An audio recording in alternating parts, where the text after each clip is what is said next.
प्रेमाची गोष्ट या मालिकेच्या होणाऱ्या 10 सप्टेंबरच्या भागामध्ये आपल्याला असं पाहायला मिळणार आहे की इकडे सागरने मुक्तासाठी एक सरप्राईज ठेवलेलं असतं, साडी आणि त्याच्यावर एक चिठ्ठी ठेवलेली असते। जी चिठ्ठी मुक्ता वाचते। त्या चिठ्ठीमध्ये असं लिहिलेलं असतं की लवकर तयार होऊन टेरेसवर या। त्यानंतर इकडे मुक्ता तयार होण्यासाठी निघून जाते। त्या क्षणी सावनी तिथे येते।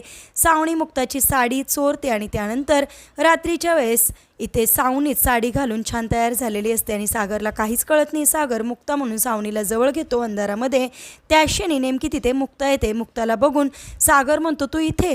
त्या क्षणी लगेचच इकडे मुक्ता म्हणते हो मी इथे, असं म्हणून सावनीच्या कानाखाली मारते आणि म्हणते माझी साडी चोरलीस पण माझा नवरा तू कधी चोरू शकत नाही, लायकीत राहायचं नाही तर जिथून आणले ना तिथंच फेकून देईन तुला कचऱ्याच्या डब्यात, अशी तिला धमकी देऊन तिचा चांगलाच मात जिरवते। कसा वाटला एपिसोड कमेंट करून नक्की सांगा आणि असेच मालिकेच्या पुढील अपडेटसाठी आपल्या रंजक मराठी चॅनलला सबस्क्राईब करायला विसरू नका। धन्यवाद।